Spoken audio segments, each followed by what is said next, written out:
Kita kan tinggal di negara yang rawan bencana ya. Wajar kalau kadang-kadang kita merasa cemas. Tapi tahu nggak sih, rasa cemas itu seringnya muncul dari hal yang kita nggak pahami. Nah, kuncinya justru ada di pemahaman. Kalau kita paham ilmunya, kita bisa lebih tenang dan tahu apa yang harus dilakukan. Makanya, hari ini kita akan bedah sains di balik potensi gempa di selatan Jawa. Dan yang paling penting, langkah-langkah praktis apa yang bisa kita siapkan. Oke, coba kita lihat. Posisi Indonesia ini tuh spesial banget, tapi juga penuh tantangan. Bayangin aja, kita ini seperti berada di persimpangan jalan super sibuk, tapi jalannya ini adalah lempeng-lempeng tektonik raksasa. Dari selatan, ada lempeng Indo-Australia yang terus mendorong ke utara.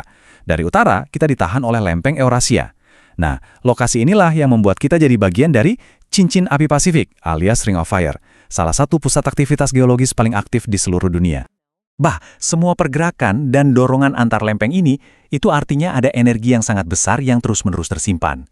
Jadi tujuan kita hari ini sederhana aja. Kita coba terjemahkan ilmu pengetahuan yang kelihatannya rumit ini menjadi sebuah tindakan nyata yang bisa kita semua lakukan. Kita pahami sainsnya, lalu kita fokus ke solusinya. Baik, sekarang kita masuk ke bagian sainsnya ya. Kita akan fokus ke satu mekanisme spesifik yang terjadi di wilayah selatan Pulau Jawa. Oke, Anda pasti sering dengar istilah megatrust. Apa sih itu sebenarnya? Gampangnya gini, bayangkan ada dua karpet tebal di lantai. Lalu, satu karpet Anda dorong supaya menyelip ke bawah karpet yang satunya. Pasti nggak akan mulus kan? Ada bagian yang nyangkut, tertahan, dan menumpuk tekanan. Nah, kondisi nyangkut inilah yang disebut terkunci. Dan disitulah energi terus menumpuk selama ratusan tahun. Area pertemuan raksasa yang terkunci ini yang kita sebut zona megatrust. Coba perhatikan peta ini. Kelihatan jelas sekali kan, garis merah yang membentang dari Sumatera terus di sepanjang selatan Jawa sampai ke timur. Nah, itulah zona subduksi aktifnya. Dan segmen yang persis ada di selatan Jawa ini adalah bagian dari sebuah sistem yang sangat besar bernama Megatrust Sunda. Disinilah proses geologis yang tadi kita bahas itu terjadi. Lebih spesifik lagi, yang terjadi adalah lempeng Australia terus bergerak ke utara dan seolah-olah menusuk ke bawah lempeng Sunda tempat kita tinggal. Proses ini kelihatannya memang lambat banget, cuma beberapa sentimeter per tahun, kira-kira secepat kuku kita tumbuh. Tapi jangan salah, dalam skala waktu geologis, pergerakan lambat yang nggak pernah berhenti ini menyimpan kekuatan yang sungguh luar biasa. Oke, kita sudah tahu mekanismenya. Pertanyaannya sekarang, apa artinya penumpukan energi ini? Apa implikasinya? Nah, untuk menjawab itu, para ilmuwan biasanya melihat ke belakang, yaitu mempelajari data-data historis. Disinilah muncul satu konsep penting, yaitu celah seismik atau seismic gap. Analoginya seperti karet gelang yang Anda tarik terus-menerus. Mungkin ada bagian yang sudah putus kecil-kecil melepaskan sedikit energi. Tapi ada satu bagian yang belum putus sama sekali dan tegangannya paling kencang. Nah, seismic gap itu ibarat bagian karat yang paling tegang itu, sebuah area di patahan aktif yang sudah sangat lama tidak mengalami gempa besar. Artinya energi di sana masih terus terakumulasi. Dan data sejarah ini menunjukkan seberapa besar energi yang bisa dilepaskan oleh segmen ini. Kita bisa lihat, pernah terjadi gempa dahsyat dengan magnitudo 8.5 pada tahun 1780 dan 1859. Data seperti inilah yang menunjukkan kemampuan atau potensi dari zona ini.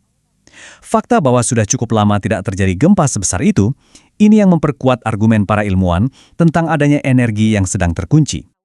Kutipan dari hasil riset ITB ini merangkumnya dengan sangat baik, tapi penting banget untuk digarisbawahi ya, ini bukanlah sebuah prediksi kapan gempa akan terjadi. Tidak ada satupun teknologi di dunia yang bisa melakukannya. Ini murni kesimpulan ilmiah berdasarkan data bahwa potensi energinya memang ada, dan sains membantu kita untuk menyadari hal itu. Oke, kita sudah lihat sainsnya, kita sudah tahu potensinya. Terus pertanyaan paling penting berikutnya adalah, apa yang bisa kita lakukan? Jawabannya bukan ketakutan, bukan juga kepanikan. Jawabannya adalah persiapan. Sekarang, mari kita geser fokus kita 180 derajat. Dari yang tadinya membahas kekuatan alam yang tidak bisa kita kendalikan, ke sesuatu yang 100% ada dalam kendali kita. Sesuatu yang praktis dan bisa disiapkan oleh setiap individu dan keluarga. Kita akan bahas soal tas siaga bencana.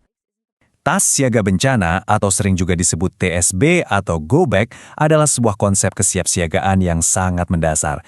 Tujuannya simpel saja, untuk memastikan Anda dan keluarga punya semua kebutuhan dasar untuk bisa mandiri, untuk bertahan hidup di saat-saat awal yang paling genting setelah bencana terjadi. Kenapa patokannya 72 jam? Karena para ahli sepakat, 3 hari pertama pasca bencana besar adalah periode yang paling kritis. Di masa ini, infrastruktur mungkin lumpuh, jalur komunikasi terputus, dan bantuan mungkin belum bisa menjangkau semua orang. Nah, tas inilah yang dirancang untuk membantu kita melewati periode genting tersebut dengan aman. Oke, mari kita bongkar isinya.